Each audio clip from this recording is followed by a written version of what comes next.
Cool Hand Podcast, something you got to deal with. Welcome back to the show. I'm your host. My name is Q. The wife and I are OT. We're OT. We're out of town. We are in Ocean City, Maryland. Very common, touristy beach place to go to. And we needed a few days away. Now I done booked this trip in July, and it's currently September. It's the second week of September, I think. Who cares? I'm not at work. That's all that matters. And we came down here, and I thought, you know what, it'll be cool to just do a podcast from the hotel or bring my camera, bring some equipment and everything. And I didn't bring my main mic. I didn't bring like all my main equipment. I don't want to bring too much merchandise out of town, but I brought enough. So what we're using today, which I think is cool, this mic finally came in handy. This thing is called a Samson mic, and that's not like a reference to one of my friends who's often on the show or often referenced on my Instagram page. But this is a Samson mic. This is one of the first mics that I bought. And it's a XLR mic. I think that's what you call it, XLR, and it's a USB mic. And the USB part is coming in handy. So what I did, I tested it out before I went. I hooked it up to my laptop, which I got recording the show, and it has its own interface. So my headphones are actually plugged into the mic. So we're doing things a little bit different today. But for this episode, I just wanted to just kind of a relaxed thing and give a thank you to everybody who listens to the Cool Hand Podcast. And I want to talk about some of its origins. Now, if you're a super OG, a triple OG, a quadruple OG of the Cool Hand Podcast, an OG listener of the Cool Hand Podcast, I think my second episode, it was entitled Origins, okay? And it talked about how I got started with the podcast.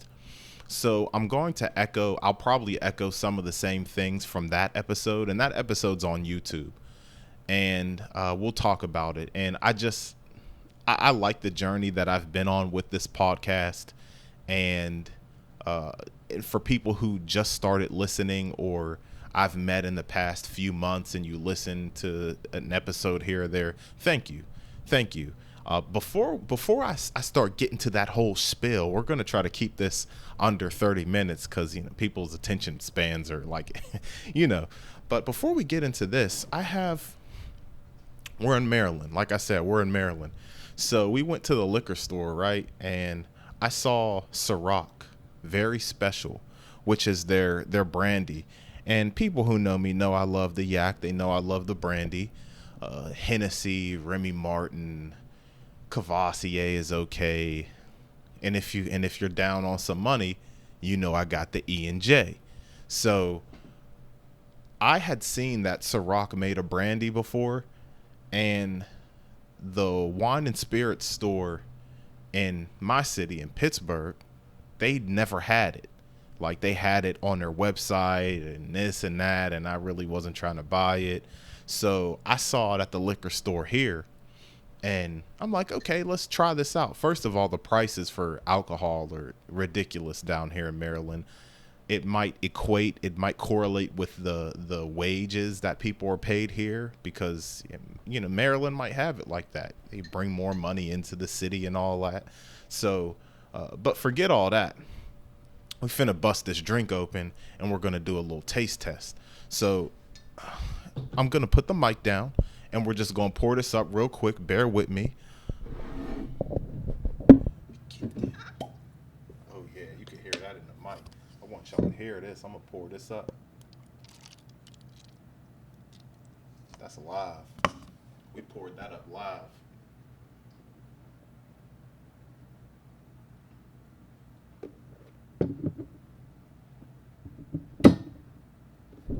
All right, y'all. Get that. All right, we about to take this first sip, and we'll get into it.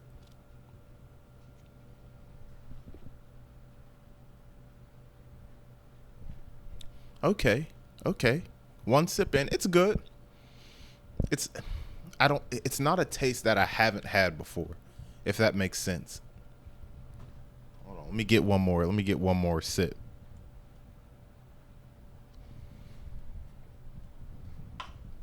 It's good. It's smooth. Some things, some brandies, you could feel it in your nose when you're sipping it. You know what I'm saying? Like you inhale some of them fumes and you might get it in your nose like you got like sinuses or something.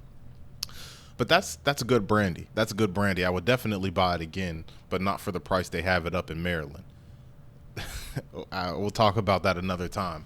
But anyway, the Cool Hand podcast, the inception of it was from one of my friends. He was on the show.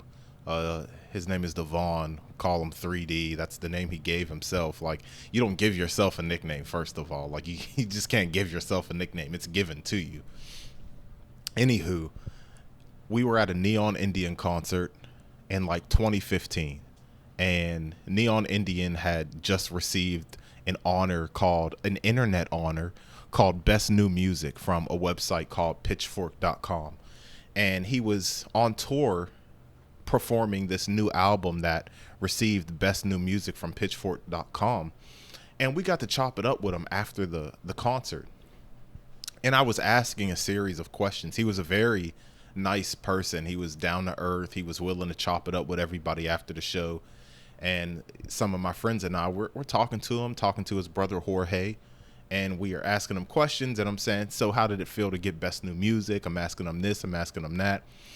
And my homeboy was like, afterwards, he said, I know what you should do. You should be an interviewer. I'm like, okay, like I'm thinking like a news reporter type character. And I'm like, cute. Okay, cool. Like I didn't really think too much of it after that.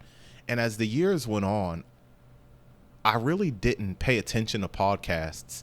Podcasts have become so popular, and even the market of people hosting podcasts, it's overpopulated. You check out my YouTube page, I have a few subscribers, and I get, on a good day, 50 views, which is cool.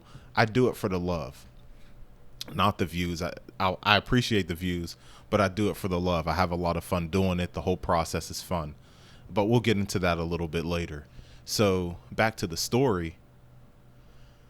As I see how podcasts have become a staple in society, how it in a sense replaced radio, and you can't replace radio, but you might get into the car and put on a podcast rather than listen to a radio or Sirius XM, anything like that, a radio host or a personality, anything like that. And one of the bigger podcasts that I was aware of were Joe Budden, Joe Rogan. And I knew everybody else, like other celebrities and other personalities, had their own podcasts. But what would pop up on my YouTube, because hip hop stuff pops up on my YouTube in my algorithm, Joe Budden. Never really watched it like that because I don't care to listen to podcasts like that. I said that before, so I never get offended if people don't listen to my podcast, because I'm somebody who doesn't listen to podcasts that much myself. If there's a certain topic that people are talking about and I'm interested in, I'll tune in, but I don't follow a certain podcast and listen to weekly episodes and things alike. So when I discovered the concept of a podcast where it's pretty much cats just talking, that's what I don't know what the original intention of the whole podcast thing came from, but I'm like, okay, cats are just talking. And my whole idea was to do what I did at the Neon Indian concert. Go to concerts, talk to the artist, maybe get some quotes and record them talking and use it on my podcast to kind of recap the concert and talk about the artist's music. So it turned into something eventually where I'm talking to just creative people in general and not just musicians. Now, in the meantime, I wanted to get into it, and I thought, okay, what goes into making a podcast? You need audio equipment. You need this and that. I started off with a Blue Yeti. It's a very common and popular mic. It runs about $100. And that was the first mic that I bought. Now, before that, I had bought something called a blue, I think it was called like a blue snowball. And it's in the shape of like a ball. That's also a very popular mic. That'll run you about $50. And I bought that, and I ended up returning it, and I got a Blue Yeti. The Yeti worked for a couple episodes, and we had that T Plus. That first episode, that first interview that I had with that T Plus was on the Blue Yeti, and you could hear some the audio wasn't great, but it worked. I eventually wanted to have separate mics for people. Me and Tevin, we were like kind of sitting like not next to each other, but like at a catacorner and we're both talking into this mic. I'm asking him questions. It's like it was super awkward. And I knew that I wanted something different for the podcast. So eventually I got my first audio interface, which was like a PreSonus. Who cares about all that stuff? But the whole thing is, it definitely took time. It definitely took time, and it took money. This stuff costs money. And the one thing that I really believe is you don't have to put a lot of money into things such as a podcast, because there's cats on YouTube that I watch that record off of their phone. They don't have the best audio quality. They don't have the best video quality, but I like their content. That's the one thing that I stick to about this podcast is if people want to watch it, they're going to watch it. I can't force anybody to watch it. None of that stuff, because at the end of the day, I've put a lot of money into the podcast, and on the outside, it may look like, okay, you put all this chicken into this podcast, but you're not getting anything out of it but a couple views. Okay, that's cool, but that's where doing it for the love comes into play. When the content is good, when people like the content, they'll watch. It doesn't matter if you have the best camera. It doesn't matter if you have the best audio. For something like a podcast, you might want to have some good audio, but there's plenty of devices that produce great audio. You can have good audio on your phone recorder. So that's one thing that I'll always push is if the content is good, they'll watch. Or if people like your content. Good is subjective. Saying good is subjective. They'll watch.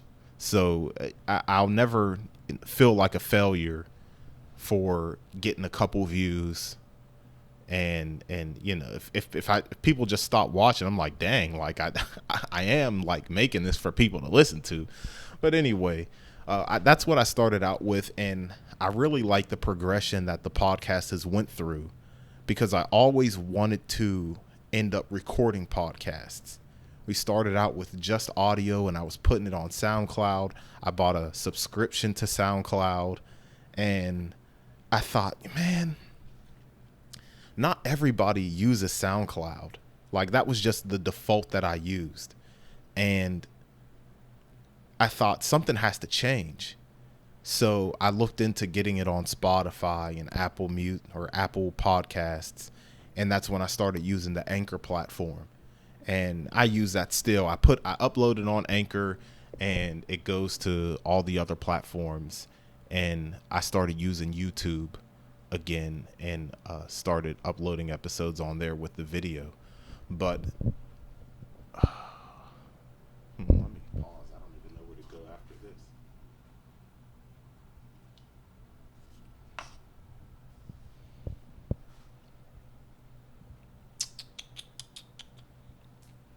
All right, 3, 2, 1.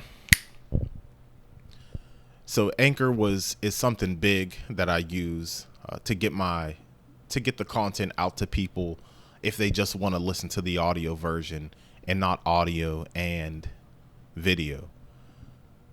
When it comes to the interviews and everything, I started out pretty local. I was interviewing that T Plus. I interviewed my man Jamin. I interviewed Crowded Places. I interviewed my guy Charlie. I interviewed Justin Brooks, Josias, and people around the area. But once again, I got to give a shout out to my man Devon, because he really put me on to different ideas. Him and I had the first Zoom interview at Devon's request because he's difficult. He wanted to do an interview on Zoom during this COVID time. And around that time, I was doing like a couple interviews on Instagram Live, and I would put them on SoundCloud, just the audio. But he wanted to do it on Zoom, and I thought, okay, that's cool. So he introduced me to the concept of recording an episode on Zoom and putting it out. Now, that was his idea. I carried that idea out later, and that's when we got the Chef Rashida interview. That's one of my all-time favorite episodes because it was more than an interview. It was the beginning of something new for the podcast. I forget how I got into contact with Chef Rashida. She ended up following me on Instagram, or vice versa. I followed her or something, because when I put these episodes out on Instagram, and the person I interview, they might have friends who watch the interview or listen to it, then they follow me, which is cool. I'll follow them back. If you know one of the homies, you know one of my home girls, I'll follow you back on Instagram. And I saw what she was doing. She was making this incredible food. She seemed like a happy person. And I reached out to her and I said, hey, would you want to talk about your cooking on my thing? And she said, yeah, we did it. And she was the first Zoom interview that I carried out. So I call her the first because that was the first one I set up. I set up my Zoom account. Devon took care of that one that I did with 3D. He did everything. He recorded it and sent me the footage. So that was the beginning of something new. And Chef Rashida gave a great interview. She knew how to speak. She killed her interview. And that's one of my all-time favorites because it just meant so much to me. And she gave a great interview. Her food looks delicious. Like, the girl can cook. So that one was great. And through that, I started doing interviews with people outside of my immediate area. Chef Rashida was in the DMV area. And after I did an interview with her, some of her friends followed me. I followed them back. I did an interview with Garnished, also out of the DMV area. She gave a great interview. And with these things, meeting these people outside of my immediate area, I get to see other people's struggles, other people's triumphs, the things that they went through to overcome their struggles in the name of creativity or in the name of work. Like Garnished bartends, and she went through some things. It may be an occupation and something that she loves to do, but she had to go through the mud, go through school to get where she's at today. Chef Rashida had to jump through some hurdles and learn how to balance work and her personal life, being her own boss and working for herself. So you get so many different perspectives when I do these interviews, and my goal is to put that out to people and they can see those creative struggles. Now, those were two people who worked with food and drink. Let's talk about my wife. I interviewed my own wife, Kayla Creates. Shout out to Kayla Creates, who helps so much in the background. Even today, even before we started this, she's helping me out with the camera, like giving her feedback and things with the camera angle, because to the right of me, you can't see it on purpose, there's a window right here, and the light just looked ugly to me, seeing like this big flash of light with this light coming through with the sun. It's sunny outside, and then you have this mirror. You don't want to see too much crap in the background from the reflection of the mirror. And then you have lighting. There's so many different things that go into just the preparation before I even press record. We have my laptop here. I usually don't use a laptop to record, but I left my other equipment at home. So you have the light from the laptop. It's like, okay, there was just a bunch of different things that went into just getting this shot. So you talk about Kayla Creates and things like that, and how she got into doing things like art and poetry and trying to go into business for herself. We interview Crowded Places. I learned something, like I've known Crowded Places practically my whole life. That's been my guy since pretty much day one, no joke. And I learned some stuff about Dog, because when the one thing was, he was talking about how like he really wanted to step his rapping game up, and it was funny. Like, it was funny because at the time, if you go back and listen to the story of Crowded Places, I used to do a little bit of rapping. I don't do that anymore, but at the time he was just starting to rap, and I had like really been rapping. Like, I was trying to be a rapper when I was young, so naturally I just knew how to play with words and have a flow and stuff back in the day. But he said like he didn't, I don't want to misquote him, but like I was kind of outdoing him back in the day, and like that motivated him to step his game up. If I'm misquoting you, Crowded Places, my bad. You know I love you like cooked food. So like, you just learn new things even about people that you already know. They might open up a different aspect of their creativity to you because you're in this interviewing capacity. And one of the on that subject, one of the things when I interview people is I always say, just talk as much as you want, right? Talk as much as you want, because this is somebody who, like, I don't really care for, and like I don't watch, not that I don't care for them, but I don't watch them like I used to.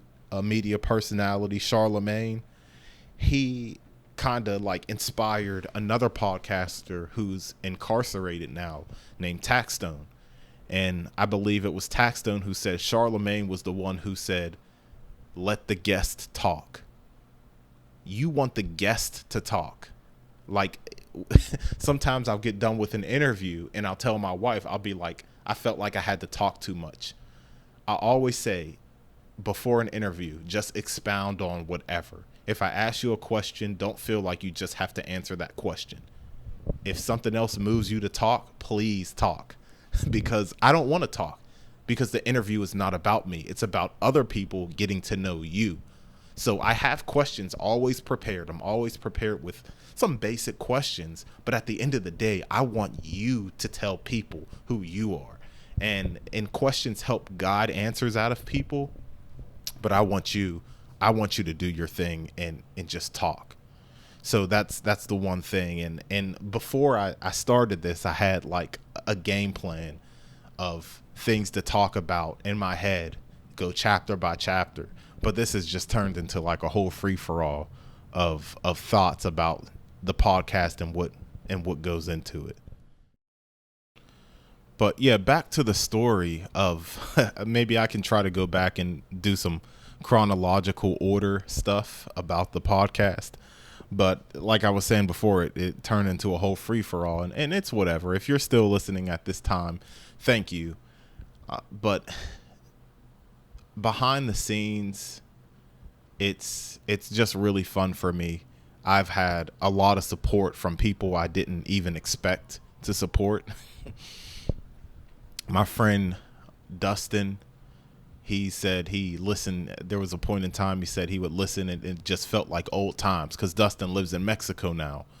And he said him listening to the podcast with my homie Samson and I, it just felt like old times. And I hope I'm giving justice to what Dustin said. It just felt like old times back when he was hanging with us, back when he lived in the States. So I never expected the podcast to have an impact the way it has had. And that's not to say, of course, like, you'll check the YouTube and I got, X amount of views, like under 100. But the thing is, the numbers don't tell the whole story.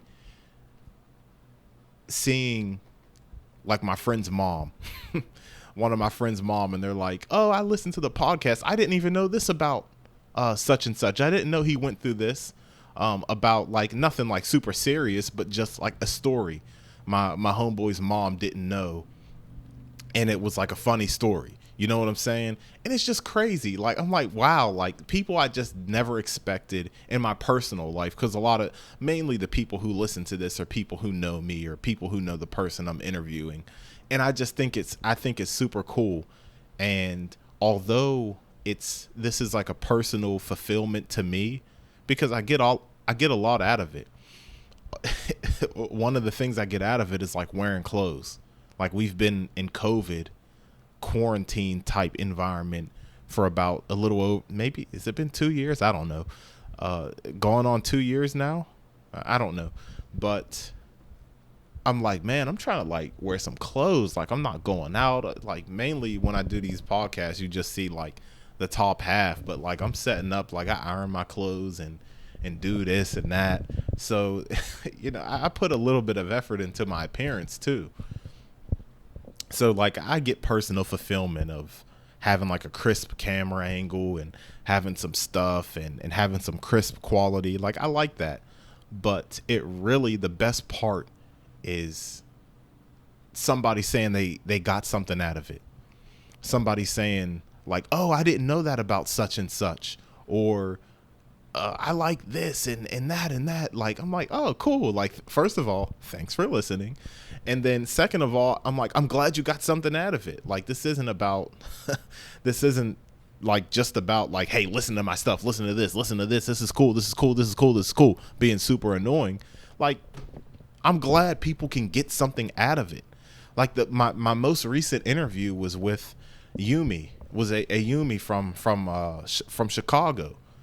And I met her through this COVID era, met her through somebody, and her story of how she was raised in such a diverse culture was super cool. And one of the guys hit me up and said, like, this is one of your best interviews in a while, because it was just interesting to him. And he learned a lot about like a different person. So these interviews that I do are some of the best things that I like to do, because I get to learn about people, and hopefully somebody else will get to learn about them too. Now, everything's not all sweet on the Cool Hand podcast. There's a lot of pros and cons to this. And the one thing that I don't enjoy, that I have to learn to enjoy, is editing video. Editing audio was a struggle at a certain point, because we had a Google Chromebook, which is a glorified smartphone. When Kayla and I got married, neither of us are tech people. Now, Kayla knows how to use things like Adobe Procreate, or no, Procreate isn't Adobe Photoshop and all that other stuff. But we're not IT techie people.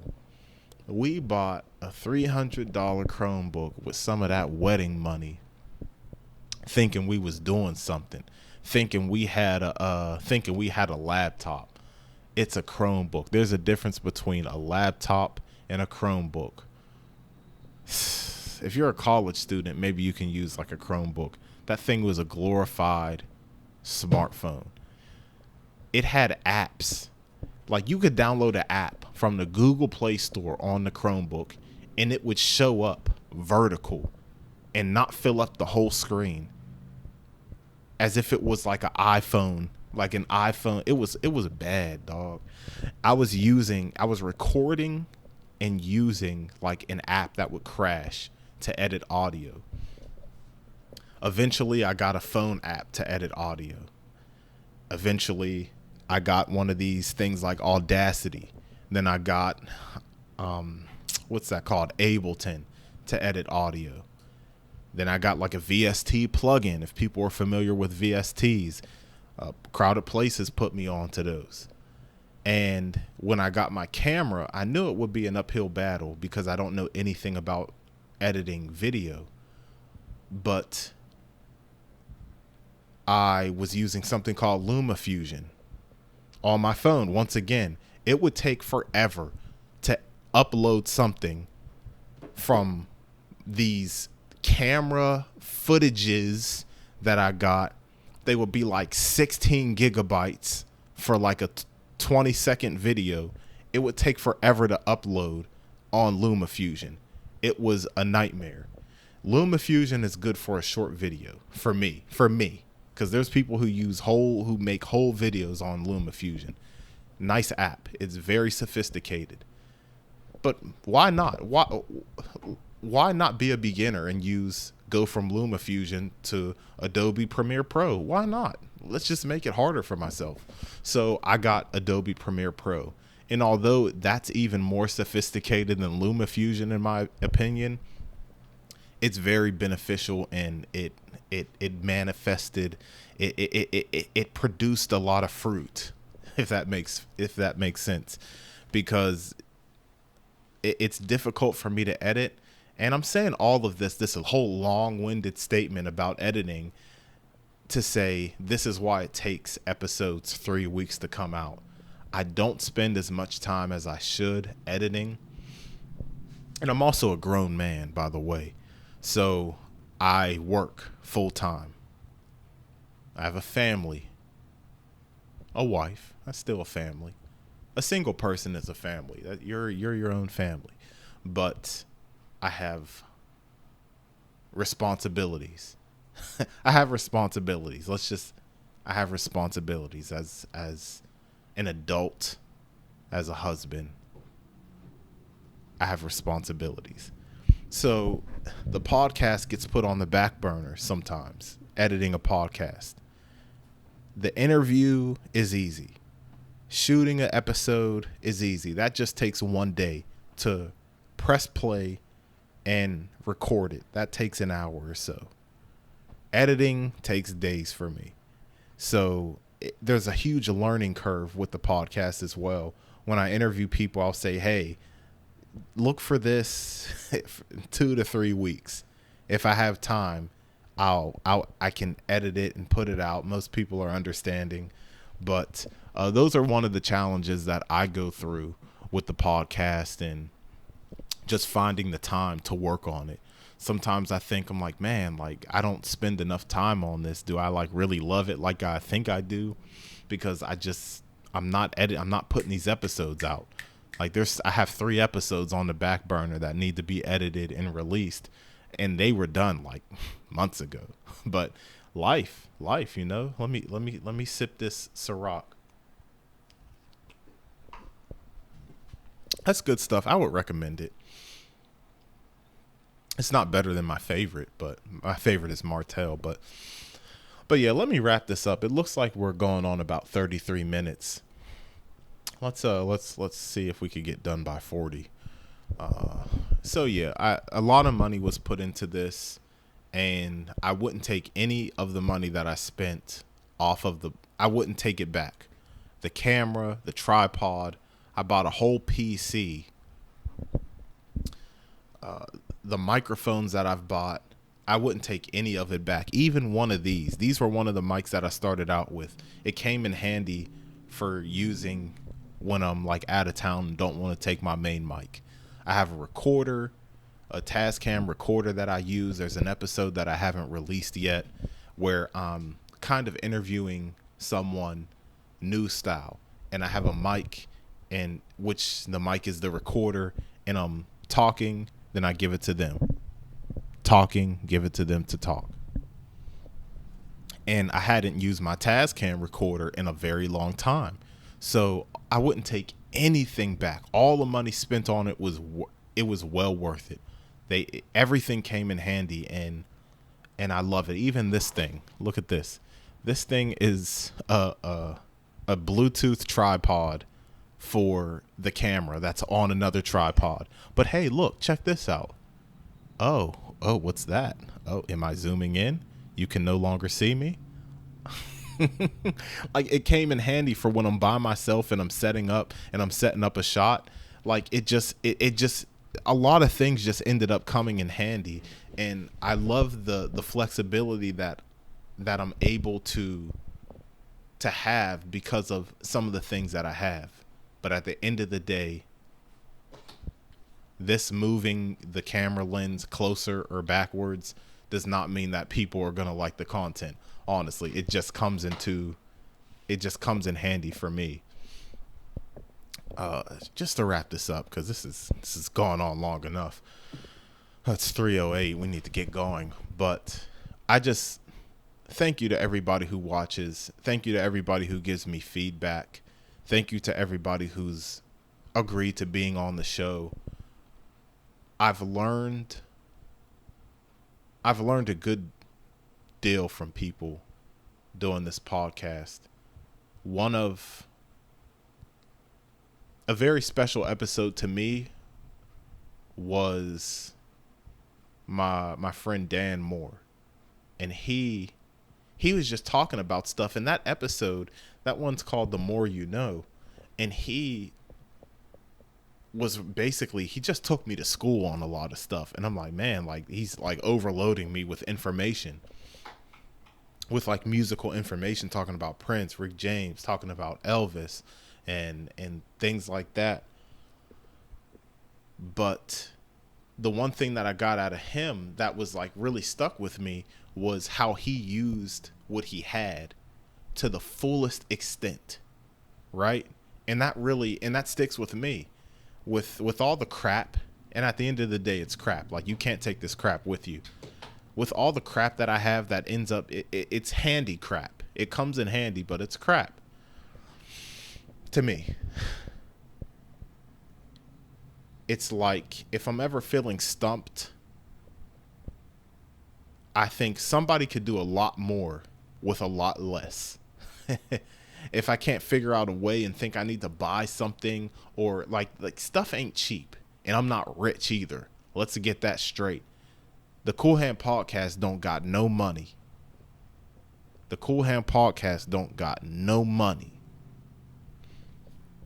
So I might be stumped, or think I need this, or think I need that to increase the value of my content, or just increase, or just I can be more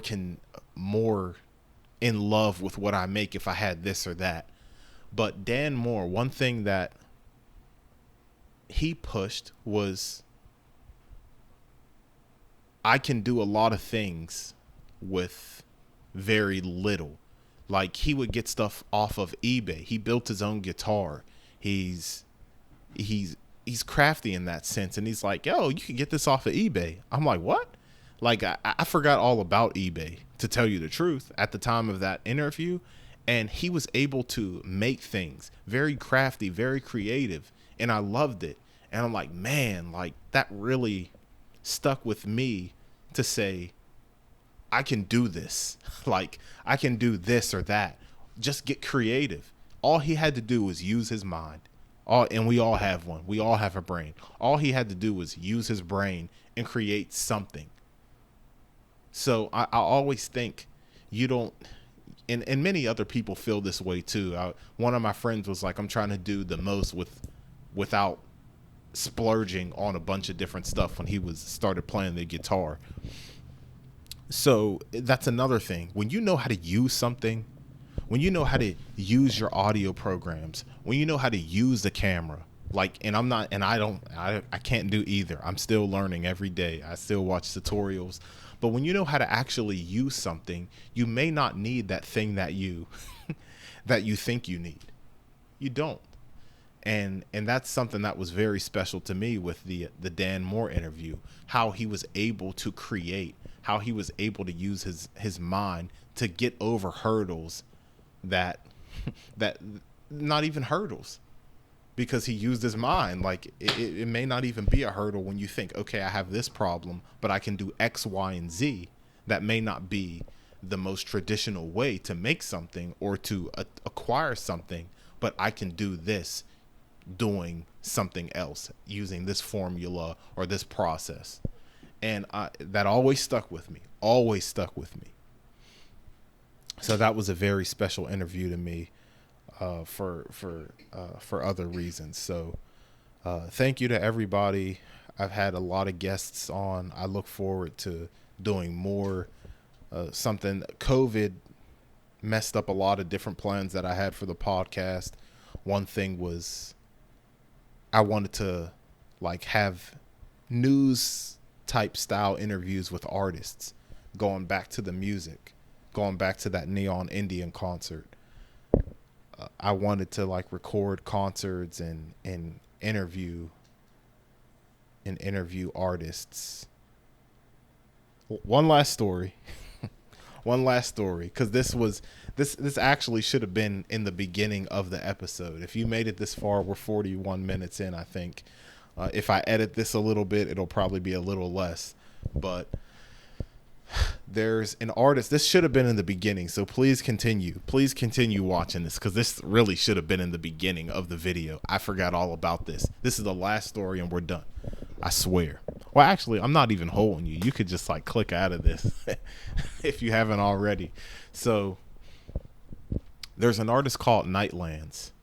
An artist called Nightlands. This is, I might highlight this part of the video on Instagram. I'm going to use this for promotion. There's an artist called Nightlands. He's the bassist for the group The War on Drugs. So very popular band, The War on Drugs. He's the bassist.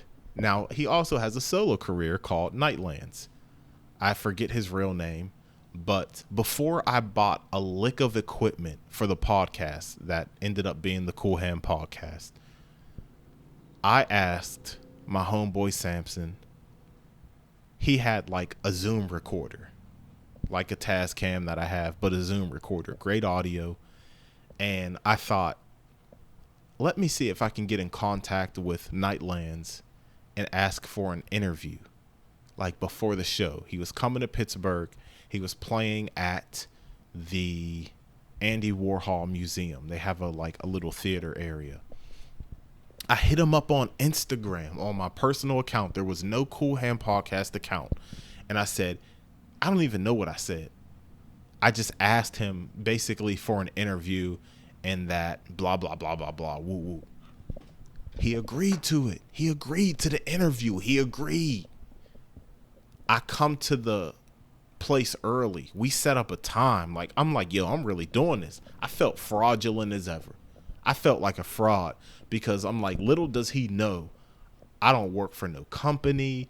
I don't work for I told him I'm not big yet, but I'm not established yet, but I'm on my way.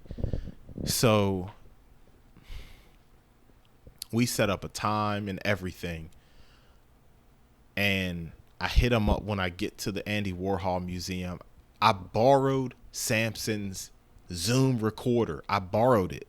I didn't even know how to use it all the way. He told me how to use it beforehand, but I'm like, okay, I just press the record button and I'm sitting at the Andy Warhol. Dog never hits me on the gram. I'm sitting out there. It didn't happen. So I enjoyed the concert anyway. Took videos. The concert wasn't like no packed out concert or anything. So it was a pretty intimate concert. Enough people were there. And I didn't meet them or anything after the show. But I had video and I posted the video on my Instagram account.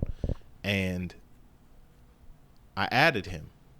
There was no hard feelings. I just figured, I'm like, all right, this is how these Hollywood people, and even though he's not like a big celebrity or anything, but I'm like, okay, he was on some Hollywood stuff, and I kind of expected it from somebody who was on some Hollywood stuff, who has a name, who's a part of a popular band. These cats be capping. They'll say whatever. They'll grease your ears up and let you think something's going to happen. I was just going to charge it to the game. There was no hard feelings. Charge it to the game. Cool. You got over on me. Of all things, I wasted some time. And I chose not to feel disrespected because you can't get time back, by the way. No.